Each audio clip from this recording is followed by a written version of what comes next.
Mr. President, your administration separated children. Garcia Luna has been charged. Joaquín Guzmán Loera. Entre Washington y México, por Jesús Esquivel.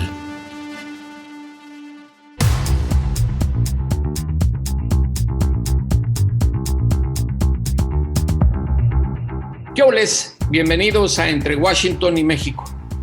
Tenemos la suerte de contar con Luis de la Calle, un economista que fue integrante del equipo original que negoció el ahora desaparecido Tratado de Libre Comercio de América del Norte, convertido en el famoso TEMEC, para justamente platicar de este nuevo desacuerdo que hay en materia energética entre México y los Estados Unidos. Luis, gracias por aceptar la invitación.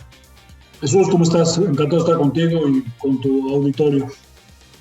La representante comercial de la Casa Blanca, Katherine Tai, ha notificado al gobierno del presidente Andrés Manuel López Obrador que van a iniciar un proceso de consultas en el marco del TEMEC sobre un incumplimiento de México en el tratado en materia energética. ¿Nos podrías ayudar a deshebrar en qué consiste todo este procedimiento bajo el acuerdo tripartita que incluye también a Canadá? Sí, encantado, por supuesto, Jesús. Los tratados de libre comercio representan un conjunto de compromisos que hacen los países en materia de comercio, en materia de inversión, en materia de servicios, y en la forma en la que las partes, es decir, Canadá, México, Estados Unidos, tratan a los inversionistas, a los proveedores de servicio y a los importadores y exportadores de los otros países. Entonces, México tiene ciertos compromisos de tratar a los inversionistas de Estados Unidos o a los proveedores de servicios de Estados Unidos de acuerdo con la ley, de acuerdo con las disciplinas que se adoptaron en el momento de la negociación. Entonces, los países, cuando sienten que sus derechos no han sido respetados, en el sentido de que no se trata a sus inversionistas, proveedores de servicios o exportadores de acuerdo al tratado, tienen derecho a solicitar la formación de un panel de solución de controversias, pero para que este panel se active, se requiere primero agotar una primera etapa de consultas, porque el espíritu del tratado es que las disputas se resuelvan primero a través de consultas, en lugar de que se diriman diferencias a través de un panel de solución de controversias. Entonces, digamos, en buena fe, en un plazo de 30 días, ¿correcto? Bueno, hay un plazo máximo de 30 días para que inicien las consultas, pero hay un plazo de 75 días para que esas consultas se agoten. Entonces, si Estados Unidos y México tienen consultas en los próximos 75 días, y en esos 75 días Estados Unidos encuentra una solución, o México le asegura a Estados Unidos que tratará a sus empresas de una manera apropiada, el caso se disuelve y nunca se forma un panel. Si al final de los 75 días Estados Unidos sigue convencido de que México está en incumplimiento, entonces puede pedir la formación de un panel, y ese panel se forma bajo el capítulo 31 del tratado de manera automática, porque ya se tienen las listas de los panelistas que integrarían el panel. Que en este caso, ¿quiénes pueden ser panelistas? Bueno, México, Estados Unidos y Canadá, al inicio del tratado, de esta versión del TEMEC, pusieron unas listas de expertos mexicanos, estadounidenses y canadienses, de la que se puede escoger, se escoge. Y el procedimiento de selección es un procedimiento que se llama de selección cruzada. Es decir, México va a escoger a los panelistas de la lista de Estados Unidos, y Estados Unidos va a escoger a los panelistas de la lista de México. ¿Y cuántos serían? Bueno, pueden ser 3 o pueden ser 5, dependiendo de lo que deseen las partes. Si Estados Unidos y México quieren tener un panel más completo, van a optar por 5, y si quieren tener un panel normal, optarían por 3. Y esto me imagino que va para largo, el litigio. Bueno, una vez que esté el panel instalado, básicamente los paneles deben durar 180 días. 150 días para la parte litigiosa y 30 días para la emisión de la escritura del laudo arbitral. Y es por mayoría simple, por eso son 3 o 5. Es por mayoría simple, por eso es un número non, para asegurar que haya una mayoría, y puedes ganar 3-0, o 2-1, o perder 1-2 o perder 0-3. Ahora, la representante comercial de la Casa Blanca, la señora Tai, dice que en el incumplimiento que está cometiendo el gobierno mexicano en el TEMEC, dan prioridad a Pemex y a la Comisión Federal de Electricidad en detrimento de las empresas estadounidenses que pues quieren entrar al mercado de nuestro país. Aquí te hago una pregunta. ¿Qué diferencia hay en lo que había en el acuerdo comercial original, en el Telecán, con este TEMEC en esta materia energética? Porque recordaremos que se renegoció con el gobierno de Donald Trump, lo inició la presidencia de Enrique Peña Nieto, y en la parte final el capítulo energético estuvo negociado por Jesús Seade, hoy embajador de México en China, y ahí el gobierno de López Obrador empezó a decir que había una gran diferencia. ¿Cuál es esa diferencia, Luis? Tú que conoces el acuerdo original. Bueno, hay diferencias muy importantes. En el acuerdo original, básicamente el sector energético quedó excluido. O sea, lo único que se incluyó en materia energética en la negociación que terminó en 92 y fue aprobada por los congresos en 93 fue que México, Estados Unidos y Canadá no cobrarían aranceles a la importación y exportación de productos energéticos, ¿no? O sea, la gasolina, el petróleo, la electricidad que cruzan la frontera México-Estados Unidos pagan 0 arancel. Eso sí se logró.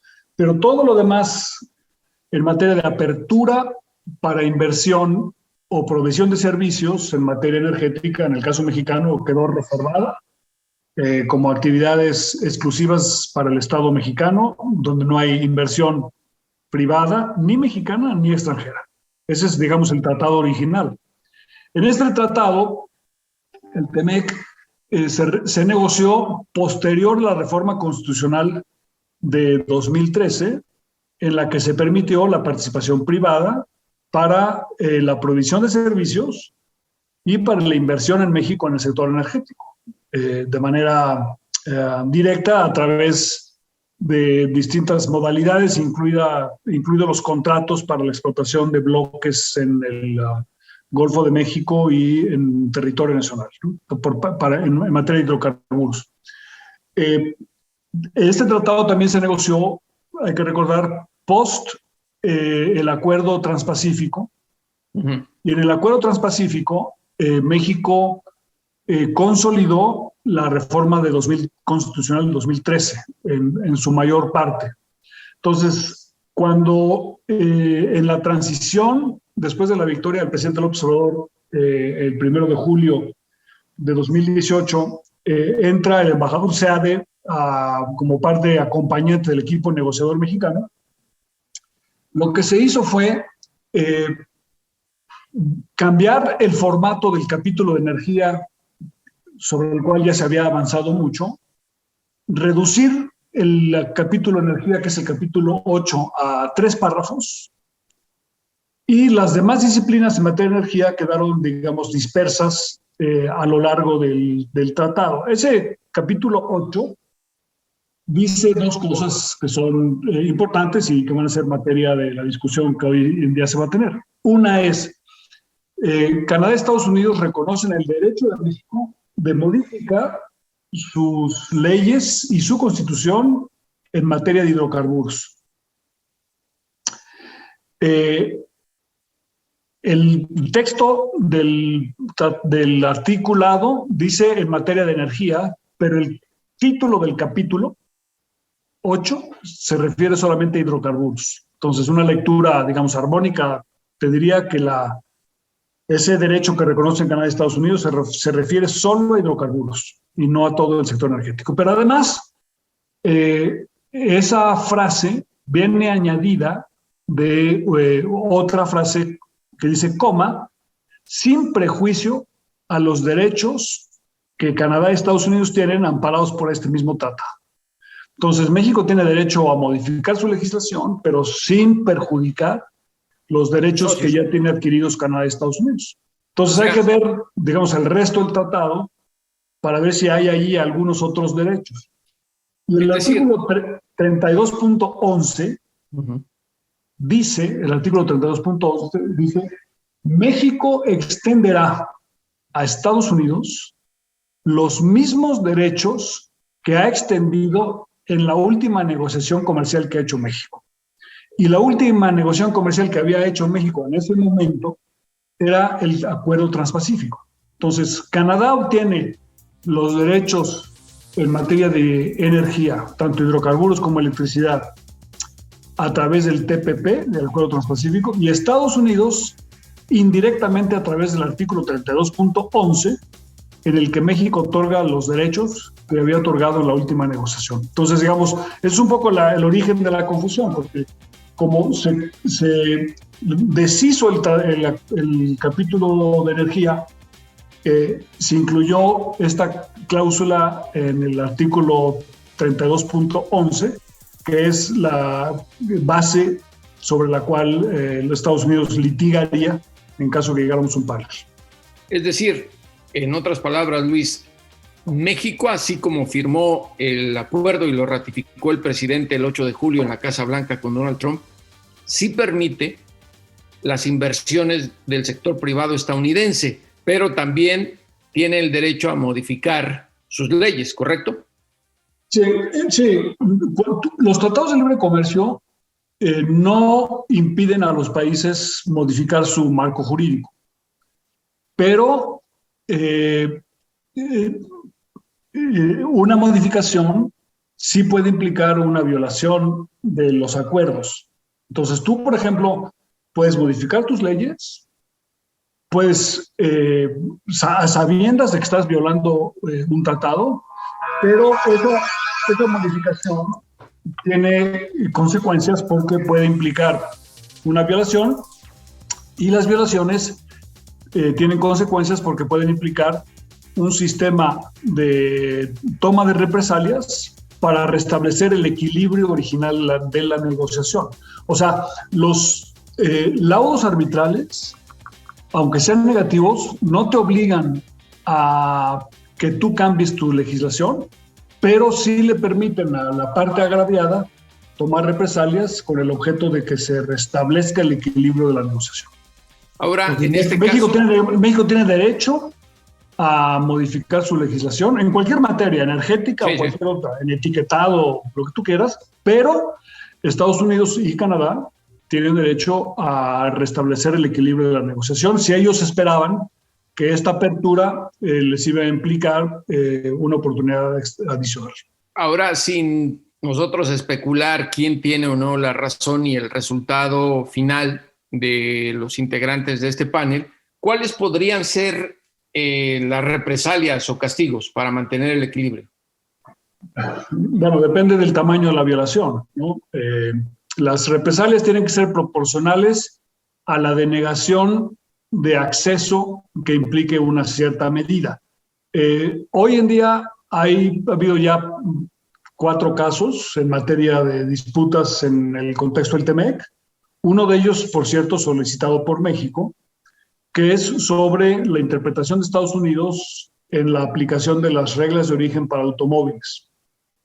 El panel está ahora en deliberación y se espera que ese panel emita su laudo arbitral a finales de septiembre o en octubre. Si México ganara ese panel,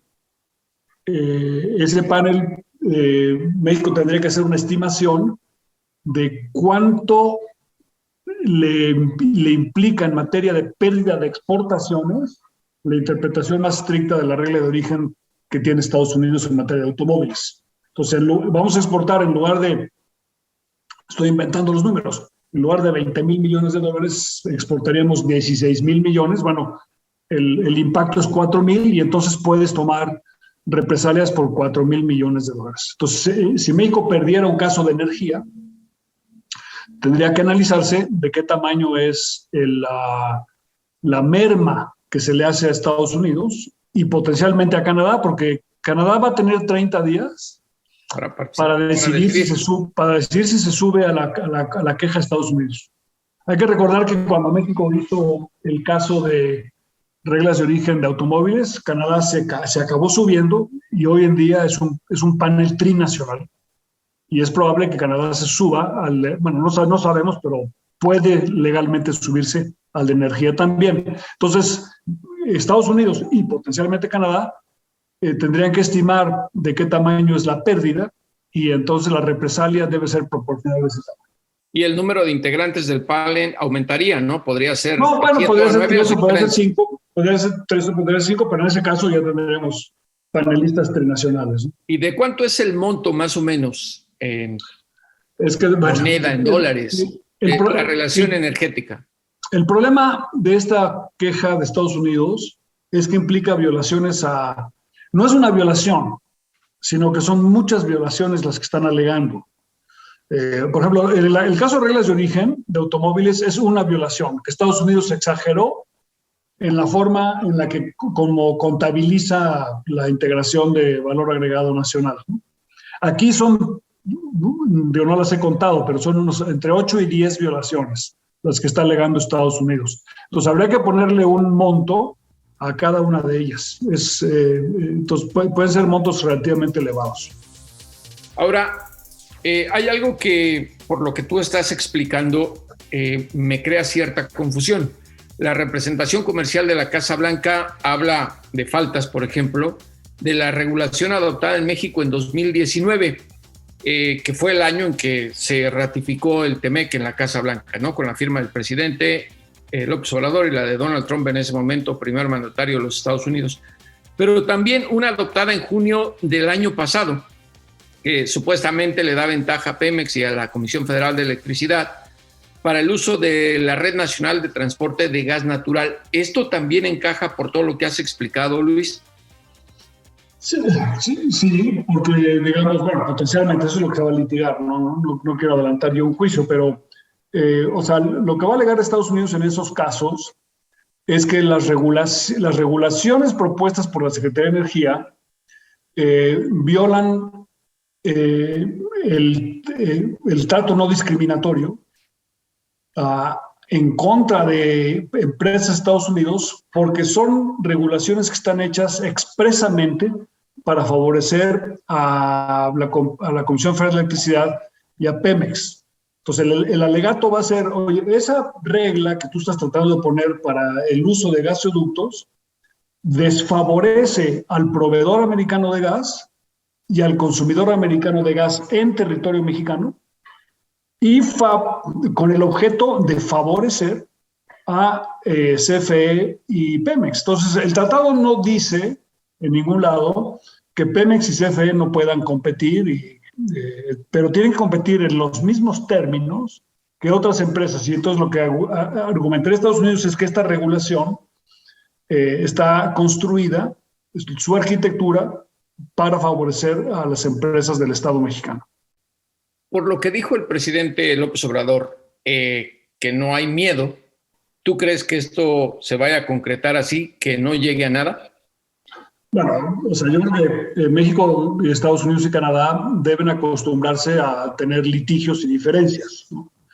El problema es que los litigios y las diferencias, es mucho mejor que México tenga diferencias con Estados Unidos y se litiguen en un panel internacional, que hacerlas a través de un sistema donde se utilice, digamos, la capacidad de cada estado y de cada país para ejercer sus derechos, ¿no? Porque México está en desventaja por la diferencia de tamaños. O sea, México tiene mucho más posibilidades de defenderse en un panel de solución de controversias que en un pleito callejero con Estados Unidos, ¿no? Por decirlo de alguna manera coloquial. Pues a nosotros somos los primeros interesados en que funcionen los paneles para poder litigar y asegurar que tenemos acceso al mercado de Estados Unidos. Que fue una de las exigencias de México en la renegociación. Exactamente, fue uno de los triunfos de la última etapa de la negociación, en la que participó, por cierto, el gobierno del presidente López Obrador, fue el establecimiento de paneles de solución de controversias funcionales, porque los paneles del Tratado de Libre Comercio original tenían un defecto de fabricación, y era que los gobiernos podían vetar la formación del panel. Entonces, muchos litigios no llegaron a completarse porque Estados Unidos se negaba a formar el panel cuando creía que lo iba a perder. Entonces, hoy esa opción ya no existe. Hoy los paneles se establecen automáticamente. Entonces, sí, es muy importante. Pero obviamente el hecho de tener paneles implica que puede haber consecuencias, y las consecuencias pueden ser relativamente importantes porque los montos de las represalias pueden ser grandes, y porque en la medida que tú tengas muchos casos y muchas represalias, disminuyes el atractivo de invertir en México. Porque, o sea, la gran ventaja que tiene México con respecto a China es que nosotros tenemos un marco, que es el Tratado de Libre Comercio del TEMEC, que le permite a México y a Canadá asegurar a los inversionistas en territorio nacional de que van a tener acceso irrestricto al mercado de Estados Unidos, cosa que no tiene China, porque China siempre está sujeto a los caprichos comerciales de la Casa Blanca y del Congreso de Estados Unidos. Una última pregunta, Luis. Viendo las cosas a futuro, que haya la solución, que se emita un fallo, después de eso, sea quien sea el ganador o el perdedor, ¿puede el sector privado energético de Estados Unidos, aparte, demandar a México? Hay dos tipos de conflictos en estas materias. Uno es entre estados y la otra es entre inversionistas y el Estado. Entonces, en materia de energía, en el último año ha habido 2 casos de inversionistas americanos en contra del gobierno mexicano. Uno es de una empresa que se llama Talos. Ahí la disputa es sobre la explotación de un bloque en las costas de Campeche, Tabasco, que está en disputa sobre si lo debe explotar Pemex o Talos. Y el otro es sobre terminales de almacenamiento de gasolina en Tuxpan, de una empresa americana también que se llama Montera. Este último caso parece que ya se resolvió en la etapa de consultas, y el de Talos todavía no se resuelve. Entonces, sí, efectivamente puedes tener 2 tipos de casos. Un caso genérico por parte del gobierno de Estados Unidos y después un caso específico por parte de un inversionista que se sienta agraviado. Luis de la Calle en Entre Washington y México. Muchas gracias por esta explicación. Encantado, Jesús.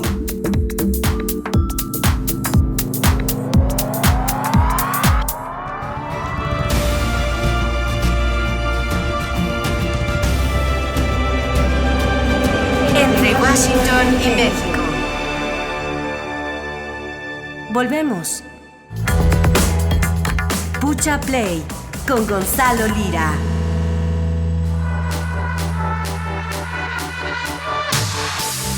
¿Qué hay que ver esta semana para relajarse un poco, sobre todo en esta época de verano con tantos problemas internacionales para México que se le vinieron en los últimos días? Para eso está Pucha Play en esta sección de Entre Washington y México con Gonzalo Lira Galván. Gonzalo, ¿qué nos vas a recomendar? Fíjate que les traigo 2 recomendaciones interesantes. Son temas pesados, hablar de disputas entre países por temas energéticos, por temas de recursos naturales. Y digo, seamos sinceros, una película sobre el tema pues también puede llegar a ser complicada. Así que me voy a ir por la comedia. Traigo 2 recomendaciones que encuentran en plataformas y que dentro de todo han causado controversia. La primera es la película animada South Park, Bigger, Longer and Uncut, que fue el salto de esta serie de Trey Parker y Matt Stone, que siempre ha sido muy controversial, a la pantalla grande. En esta película de South Park, lo que ocurre es que Estados Unidos decide declararle la guerra a Canadá, al mismo tiempo que, bueno, se avientan unos chascarrillos ahí. Todavía, fíjate, acababa todavía no moría Saddam Hussein. Sin embargo, en la serie, en la película lo mataban y lo veíamos llegar al infierno y tener una relación como de marido y mujer con el diablo.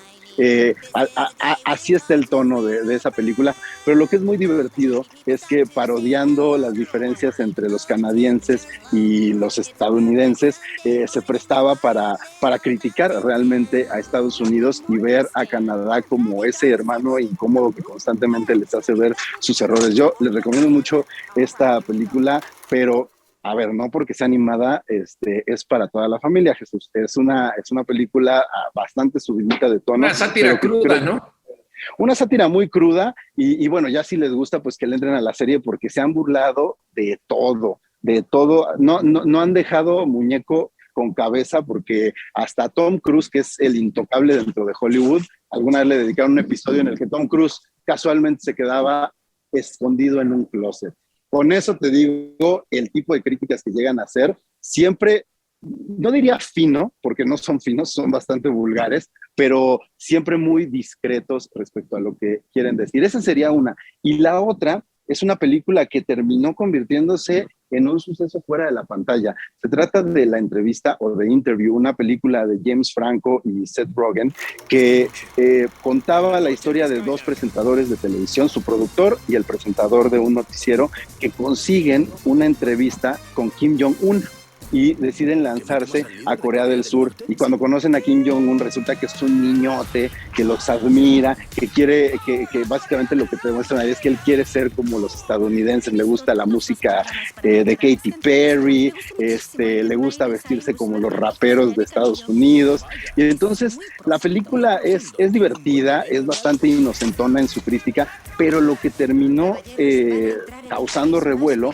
fue que esta película ocasionó que el gobierno de Corea dijera no queremos que salga esta película y que hubiera un hackeo a Sony Pictures, que era la distribuidora y productora de esta película. No sé si te acuerdas que lograron meterse a sus computadoras y sacaron correos electrónicos donde se revelaban pues, desde cosas muy personales hasta las cuentas de bancos de algunas de las celebridades y de algunos de los directivos de la empresa, lo cual habla de cómo el cine, hasta la comedia más inofensiva, más bobalicona, tiene repercusión cuando es crítica y cuando busca hacer un comentario sobre una realidad que pone en entredicho la relación entre dos países que de por sí ya era bastante rígida. Y sobre todo de un país o un gobierno como el de Corea del Norte, mi querido Gonzalo. Completamente intocables y completamente enemistados, que te digo, Estados Unidos prácticamente con el resto del mundo. Creo que el único gringo que tiene buena relación con Corea del Norte es el señor Dennis Rodman, que sabemos que es muy amigo de Kim Jong-un. El ex basquetbolista. El ex basquetbolista que tenía una muy buena relación con Kim Jong-un y varias veces ahí se anduvo paseando con él. Pero la verdad es que es una comedia muy divertida. Las dos son irreverentes, una vez más, no son aptas para toda la familia, pero creo que la gente se va a pasar un buen rato y que creo que terminan al final, Jesús, demostrando también el absurdo de repente de estas disputas, como muchas veces una disputa de carácter internacional, político, proviene de caprichos completamente personales de un lado o del otro. Lo que sí es apto para todos aquí en Entre Washington y México es el Pucha Play de Gonzalo Lira Galván. Un abrazo, Gonzalo. Otro de regreso, que estén muy bien. Lo importante es leer. Con Fernanda Álvarez. Como siempre, leer es primordial. Y aquí en Entre Washington y México tenemos siempre a Fernanda Álvarez de Penguin Random House para recordárnoslo. Fer, ¿qué tienes para este episodio? Querido Jesús, pues un gusto como siempre estar con ustedes y traigo dos novelas en mi haber. La primera es de Jorge Alberto Gudiño, es una novela que se publicó en Alfaguara y Jorge Alberto normalmente escribe novela negra, tuvo su serie de un detective llamado Subizarrieta y ahora regresa como esas historias primarias igualmente negras. Es la historia de Roger, que a mitad de la noche recibe una llamada muy sospechosa a su celular en la que le preguntan que si les concede el permiso al hospital de cortarle la mano a su jefe Andy. Entonces pues todo es muy raro, el otro pobre en la madrugada pues no entiende nada, hasta se le cae el teléfono, y a partir de ahí pues resulta que el jefe no vuelve a aparecer el lunes en la oficina y empieza todo este recorrido de Roger a tratar de averiguar qué es lo que pasó, a ocupar el lugar de Andy y a tratar de, o más bien a descubrir cosas oscuras que había hecho el propio Andy, apropiarse de esa personalidad.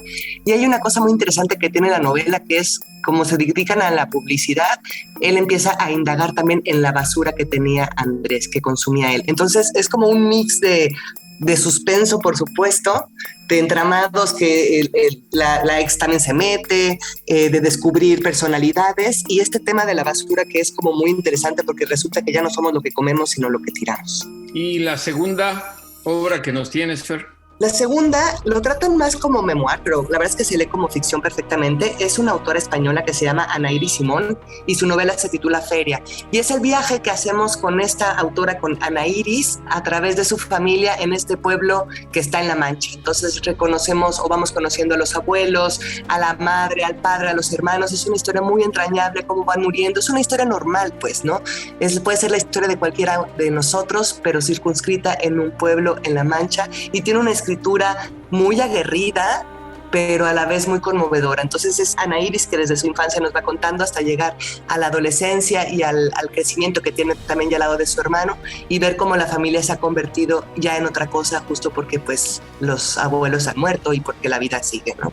Ahí lo tienen. Lo más importante es leer, y sobre todo en esta época de verano y de vacaciones, las lecturas que nos recomienda Fernanda siempre son esenciales. Fer, un abrazo y gracias por participar en Entre Washington y México. Gracias a ustedes, Jesús. Y como siempre, ahora sí, a los criminales y a los políticos, devuélvanos a ese México que nos arrebataron.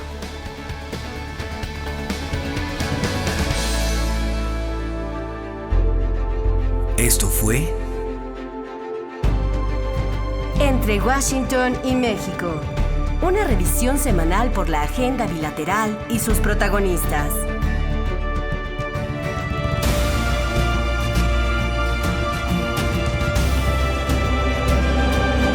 Entre Washington y México. Esta es una producción de Fluxus Comunicaciones.